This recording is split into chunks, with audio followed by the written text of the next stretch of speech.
Welcome, welcome, welcome to Money Paradise. Yeah. Yo guys, selamat malam dunia, selamat malam kota ND dari ND untuk Indonesia. Pada malam hari ini saya Karisma Agung sebagai host dari Di Atas Meja milik Marto Sokan. Dan ini adalah segmen radio visual yang sangat luar biasa. Saya malam hari ini memakai sweater pink ya. Sebenarnya kalau cowok pakai pink itu sebenarnya itu lebih kepada pinky boy. Itu berarti lebih cowok-cowok romantis gitu ya. Cowok-cowok romantis, cowok-cowok yang selalu mengenal dunia-dunia romantisme kayak gitu. Makanya saya memakai pink. Ini dedikasi saya buat semua kalian, buat semua kaula muda, buat sahabat Di Atas Meja yang suka warna pink. Ternyata cowok juga suka warna pink. Emang iya. Oke, malam hari ini saya kedatangan bintang tamu. Ini luar biasa nih buat semua sahabat-sahabat Di Atas Meja radio visual milik Marto Sokan. Saya kedatangan tamu. Saya itu dulu waktu dulu sekitar 2 tahun lalu gitu, 3 tahun lalu gitu, sempat mendengar lagu Welcome, welcome, welcome to Money Paradise. Itu lebih segmennya kepada oke deh. Gitu ya. Itu lebih segmennya kepada reggae ya. Oke. Dan pada malam hari ini saya kedatangan bintang tamu yang sangat luar biasa. Ini penyanyi muda, multi talent, dia bisa nyanyi, dia juga bisa buat video, bisa buat lagu juga. Dia ini hebat banget, cowok keren, aslinya ND dan juga Bapak masih keturunan Ambon. Bapak keturunan Ambon, dan juga tetap ada di ND buat semua nih. Ini anak ND pastinya. Saya kedatangan bintang tamu. Yep. Saya kedatangan bintang tamu, ada Bung Ricky Saman.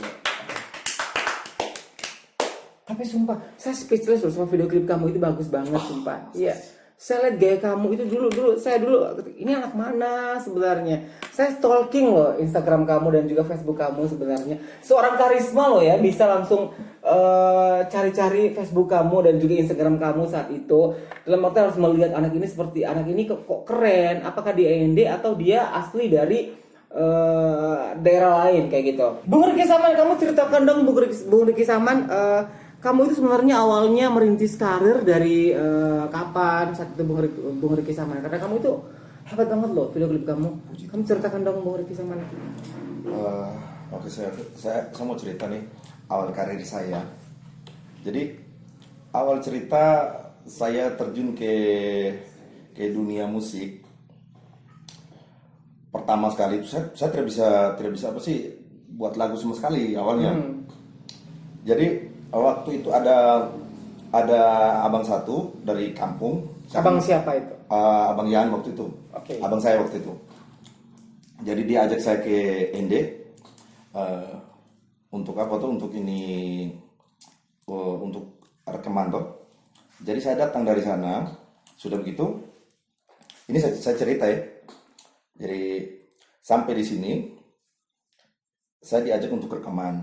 Oke. Cuman waktu itu saya belum tahu bikin lagu, bikin apa sih, maksudnya di studio juga saya belum pernah kenal sama sekali kan waktu itu. Oke. Nah, jadi saya diajak. Terus terang jujur, waktu saya masuk ke dapur rekaman tuh keringatan waktu itu. Masa sih Iya, keringatan loh. Iya, itu kan dulu awal. Jadi kan saya keringatan waktu itu. Jadi saya diketawain sebenarnya. Terus kata produser nih, kasih tau ke abang saya, ini orang bisa nyanyi apa tidak begitu kan. Terus abang saya bilang, dia biasa nyanyi sih sebenarnya, cuman kurang tahu di sini kan. Jadi nyanyilah saya di situ. Nyanyi pertama itu take ulang itu hampir mau 7-8 kali tuh. Wow. Iya. Terus keluar dari dalam tuh udah pada keringatan semua. Benar. Itu cerita awal. Terus yang kedua saya maksudnya sudah berteman dengan orang-orang yang di studio situ kan. Jadi saya disarankan untuk maksudnya buat lagu sendiri apa begitu kan. Jadi saya coba awal itu tidak bisa sama sekali. Jadi ada kawan satu, saya terus sebutlah namanya. Tapi kayaknya bagus juga sih kalau misalkan saya sebut namanya. Enggak apa-apa, boleh berbagi sebenarnya. Oh gitu ya. Itu kawan lama saya, kawan setia banget sih, Marto Sokan. Jadi waktu itu ya mungkin orangnya ada di belakang sih. Cuma ya sudahlah, saya lanjut cerita aja. Ini asalnya dia sebenarnya, asalnya dia ini. Oke. Jadi saya lanjut cerita ya. Oke. Oke. Jadi waktu itu kami kesulitan untuk mendapatkan lagu-lagu kan, karena waktu itu saya memang belum bisa untuk menciptakan sebuah lagu. Ya. Jadi ketika suatu saat dia datang nih, kami lagi pusing nih, musiknya sudah ada, musiknya itu kejadiannya waktu ya sekitar 12 tahun 13 tahun lalu lah, waktu awal-awal saya berkarir di musik kan. Waktu itu si teman saya Toso, waktu itu teman saya sama dia beginilah. Jadi dia keluar nih, dia keluar kemana kurang tahu nggak jelas. Sudah begitu pulang dari sana dia bawa lagu nih, dia bawa lagu, terus lagunya direkam di HP nih. Terus dia kasih ke saya, oke, nih buat lagu katanya.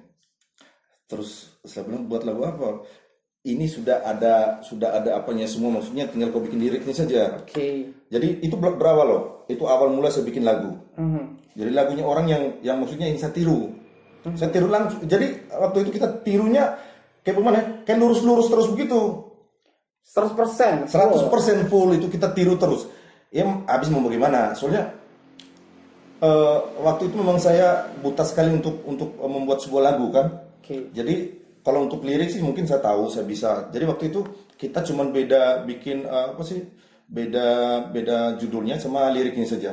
Tapi kalau untuk nada-nada apanya semua kita lurus 100% ikutnya. Terus kedua, waktu saya bikin lagu duet, waktu itu adalah lagu yang ada juga di YouTube lah. Lagu Ricky Saman. Jadi waktu itu saya kan dari kampung nih. Saya dari Muni kan, ya wajar kalau misalkan saya dari kampung. Terus dari Moni lah, dari Moni. Okay. Moni di kampung. Terus waktu itu saya lagu itu saya take di sini. Saya take vokal habis. Cuman lagu ini kan lagu duet nih. Jadi saya take vokal di sini. Setelah itu saya balik ke sana nih.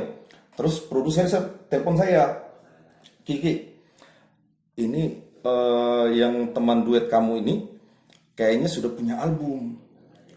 Terus saya bilang bagaimana?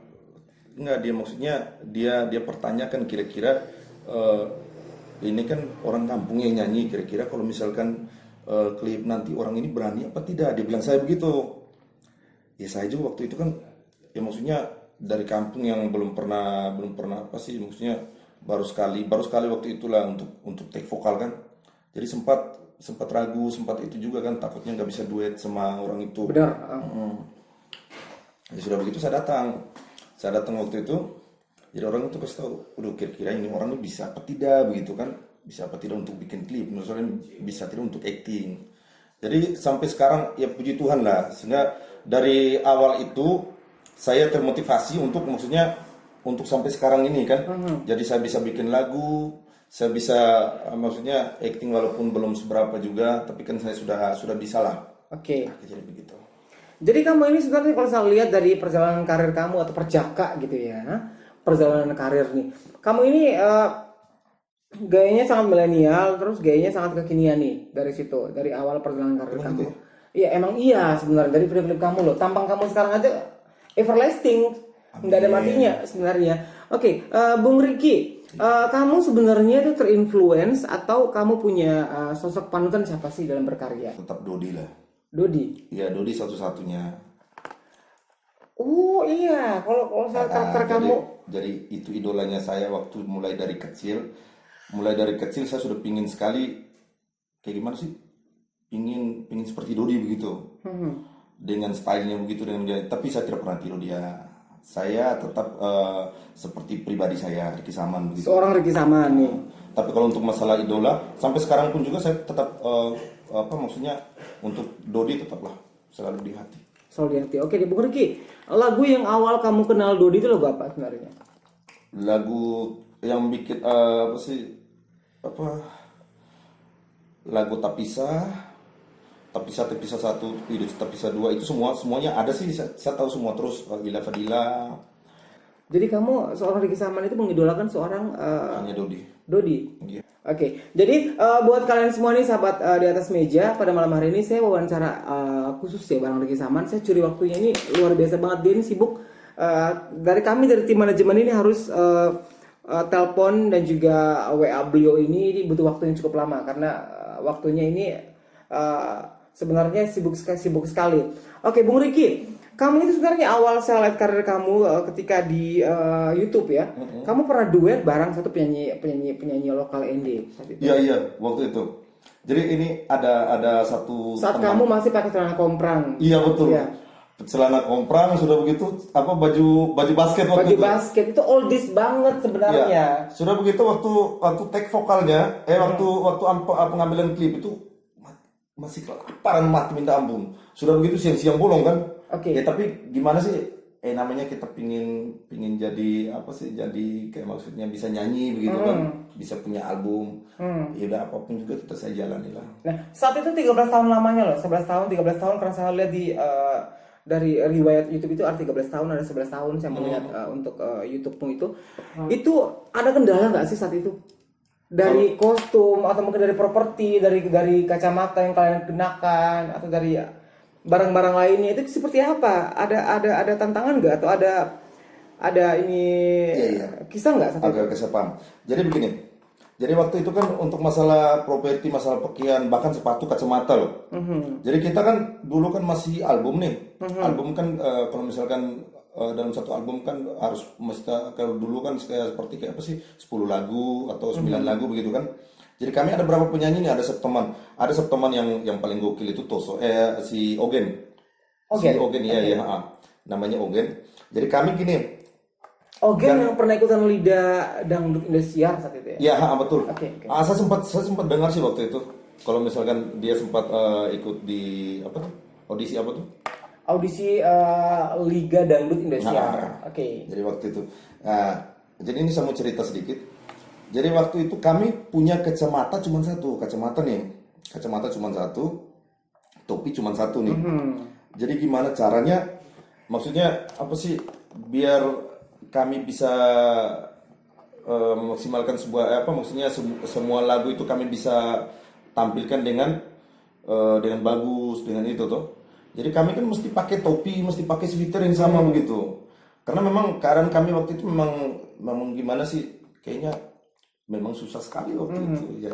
Jadi kalau misalkan saya pakai kacamata, teman saya juga pakai kacamata yang itu yang sama. Jadi pakai sweater itu, teman saya pakai sweater itu, saya juga pakai sweater yang itu.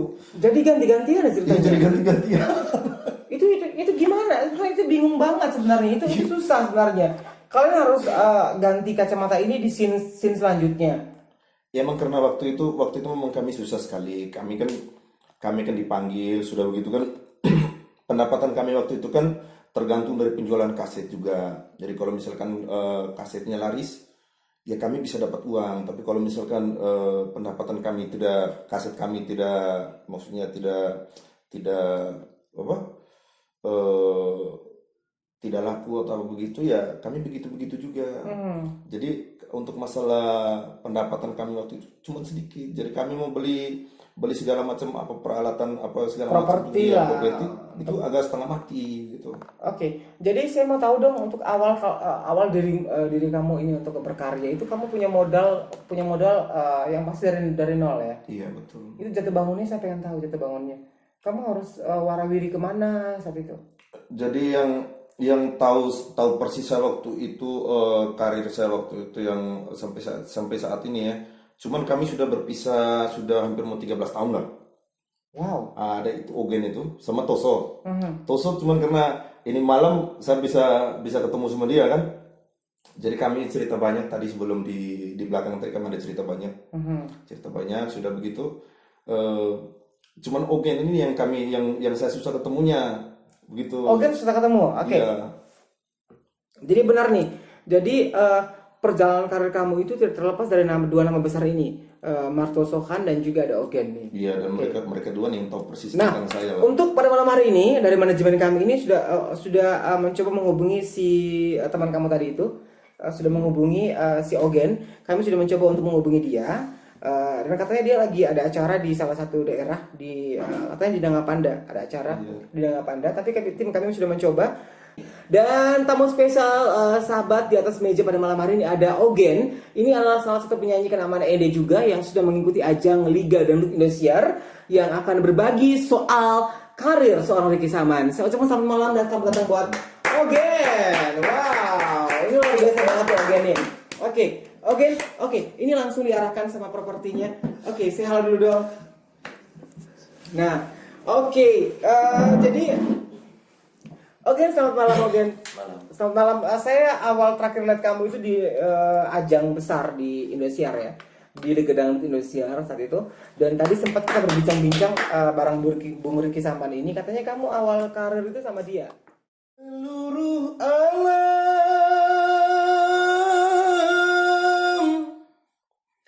menyaksikan kesyaduan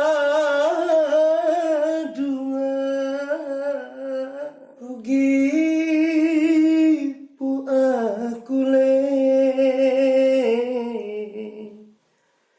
susah ateku dere